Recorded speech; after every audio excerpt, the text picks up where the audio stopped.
Hoy, a falta de Nar Moreno, tenemos a Nicolás Pascual, prepolitólogo, aquí con un preperiodista, resulta entrañable, aquí queriendo crecer, los dos. Totalmente. Aquí, Y prepolitontólogo, como decimos en la universidad. bueno, pero ya con conocimientos para lo que vamos a tratar, vamos. Sí, yo creo que sí. Bueno, hay un asunto muy candente y creo que un asunto que a la larga, con perspectiva, pues va a ser un punto clave en la historia, creo, porque es algo que se lleva arrastrando 70 años, pero ahora creo que está tomando, si cabe, otro tinte, ¿no? Entonces, quería hablar contigo sobre la relación que hay entre la Unión Europea e Israel. Bueno, el asunto al que estaba refiriendo, evidentemente, es el genocidio que se está cometiendo en Palestina, pero quería tratar eh, el asunto de la relación Unión Europea-Israel porque ahora no sé si es España el que más guerra está dando en ese sentido. Sí, Creo sí. que sí, pero no lo sé. Pero el caso es que, bueno, se está empezando a poner sobre la mesa romper los acuerdos, las relaciones y, bueno, pues la Unión Europea se está debatiendo un poquito entre los derechos humanos y el dinero. Así, Exactamente. entre esas dos cositas tan compatibles, ¿no? Entonces, ¿cuáles son las claves de este asunto? Bueno, yo creo que también, o sea, yo creo que todo hay que verlo un poco con perspectiva histórica. ¿Por qué en España vemos las cosas de una forma muy distorsionada como lo ven nuestros compañeros alemanes o nuestros compañeros franceses? Yo creo que también todo arrastra a partir de la Segunda Guerra Mundial y esa herencia que aún tienen estos países de ese remordimiento con todo el tema del Holocausto, de la solución final y de la persecución al pueblo palestino, o sea, del pueblo judío que todos conocemos, arrastra una culpabilidad que, que no se ha podido ir depurando durante el tiempo y que es una culpabilidad que de la que nosotros no somos partícipes porque por nuestras condiciones históricas tuvimos que pasar a un segundo plano en cuanto a la Segunda Guerra Mundial. Entonces, yo creo que partiendo de ahí, sienten que están en deuda y que esa deuda ha ido permitiendo que todo valga. Desde las primeras Nakba y la creación, no olvidemos que cuando empieza el conflicto del Canal de Suez con Israel y con las potencias occidentales, que es la primera vez que se empieza a ver una dualidad Israel con Francia y Gran Bretaña, que viene a raíz de la nacionalización del Canal del Suez, de cómo las potencias occidentales tienen intereses económicos allí que son sepultados por Israel, que se convierte un poco en el aliado occidental dentro de esa zona de Oriente Próximo. A partir de ahí empezamos a arrastrar unos vínculos Europa-Israel que lo son a nivel cultural porque parece que ellos son como la vanguardia occidental dentro de todo el mundo árabe. También yo creo que una cuestión bastante racista y muy eurocentrista de la historia, porque es como ¿por qué nosotros tenemos más simpatía por Argentina que por yo qué sé, cualquier tipo de país de Latinoamérica, no México, Colombia? Porque nosotros vemos a los argentinos como hermanos europeos dentro del continente sudamericano y es una percepción muy extendida dentro de Europa. Yo creo que de la misma forma que nosotros vemos desde Europa a los ciudadanos israelíes mucho más cercanos a nosotros que a los ciudadanos egipcios o palestinos. Y es una cuestión puramente racial y un sesgo racista súper profundo, ¿no? Y empezando por el propio color de piel, cosa que nos ocurre también al aceptar a migrantes ucranianos y no otro tipo de refugiados de guerra.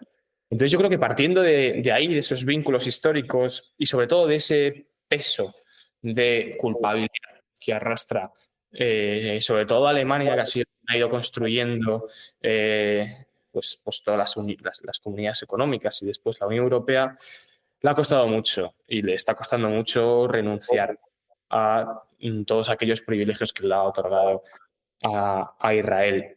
También, por supuesto, a nivel económico, porque se comercia con Israel continuamente y estamos viendo los problemas de hacerlo, porque una parte es que, por supuesto, está financiando el genocidio y por otra parte es que hay industrias, por ejemplo la militar, en la que no parece no haber alternativas. Es decir, o compras armamento israelí o no lo puedes encontrar en otro sitio porque se han consolidado como una principal potencia en la industria armamentística en el mundo.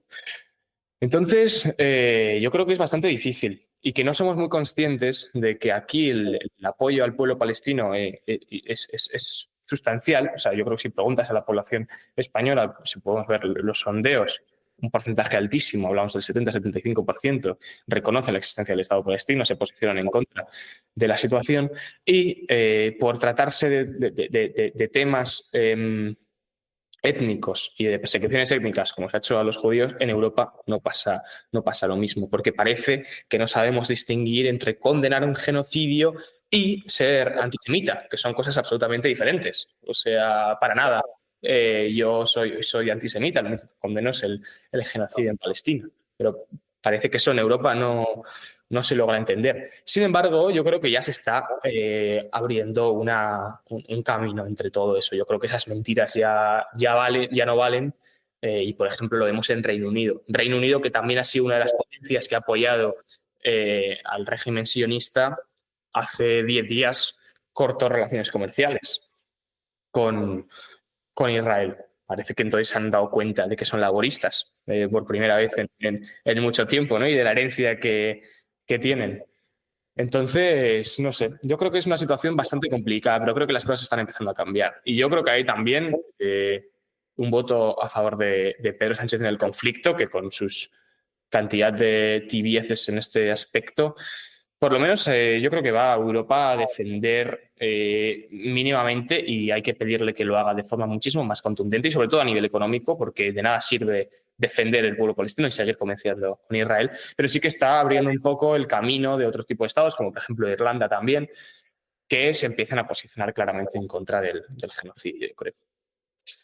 Es que esto de que tiene que la razón histórica está ahí, ¿no? Pero esto de la conciencia por el holocausto, que se puede entender perfectamente, yo creo que ha demostrado, o sea, esto no es nuevo, quiero decir.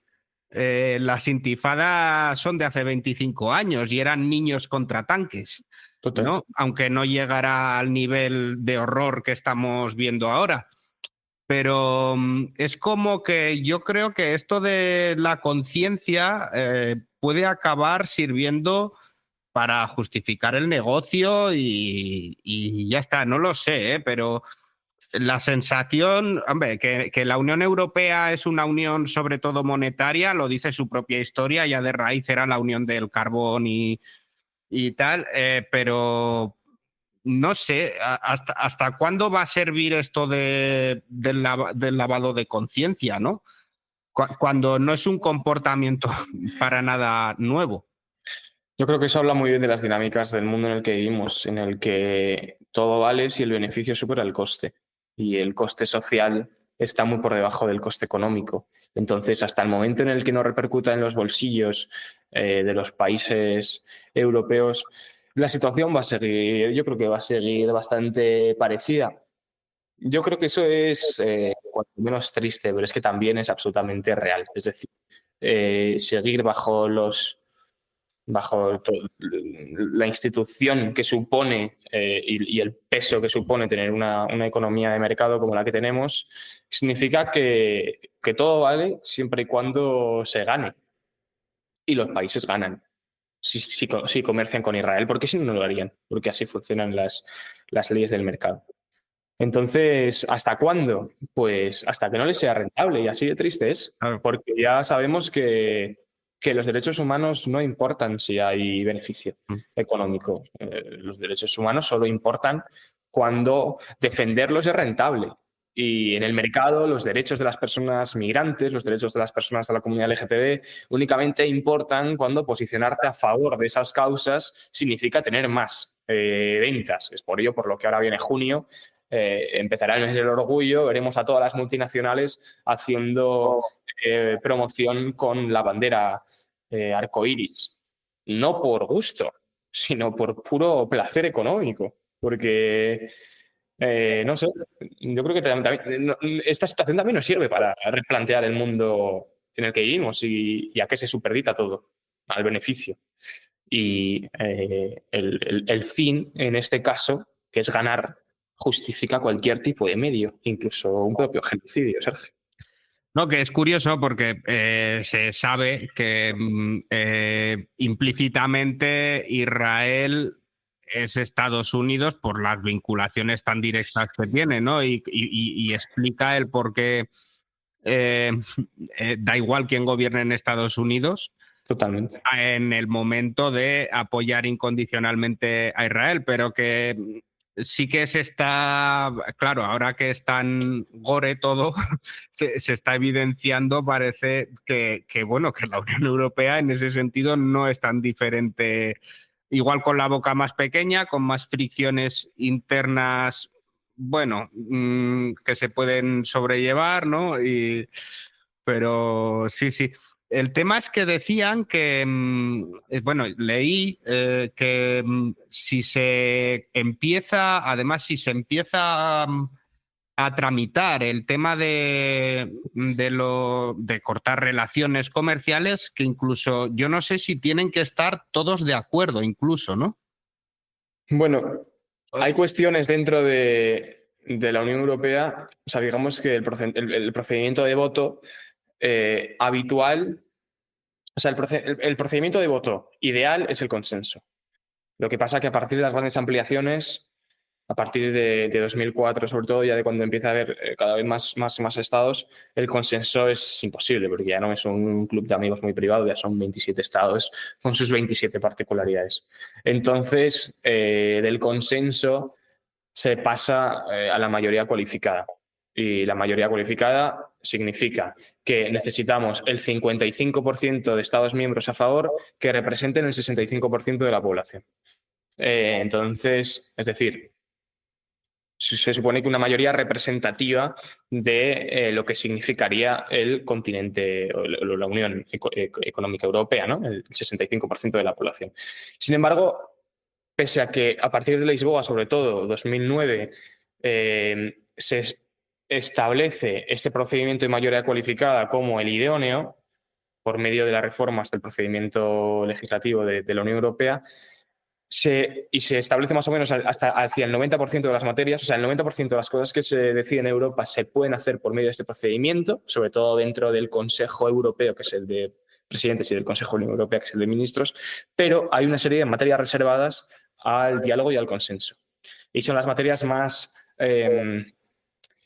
peliagudas, por así decirlo, como el caso de la ampliación o el caso comercial. Entonces, por ejemplo, lo que comentas con romper relaciones, lo más probable es que la gran mayoría de esas decisiones no estén ligadas a la mayoría cualificada, es decir, a una mayoría que se podría conseguir ahora mismo en Europa, porque al final el 55% de los Estados miembros no es ningún tipo de, no es una cosa muy, muy grande, sino a la unanimidad y al consenso. Entonces, claro, con eso mismo que ocurre con Ucrania. ¿Por qué no se han tomado decisiones más determinantes en Ucrania a nivel europeo, no a nivel individual como Estado, sino porque hay intereses de países limítrofes con Rusia, que están dentro de la Unión Europea, que también toman decisiones en el Consejo Europeo y que, como tiene que ser con consenso, no se puede llegar a un acuerdo con ellos, porque prefieren apoyar, aunque no sea directamente y indirectamente, al régimen ruso. Pues un poco lo mismo ocurre con el tema palestino-israelí. Las cuestiones comerciales, todo ese tipo de cosas están reservadas a la unanimidad.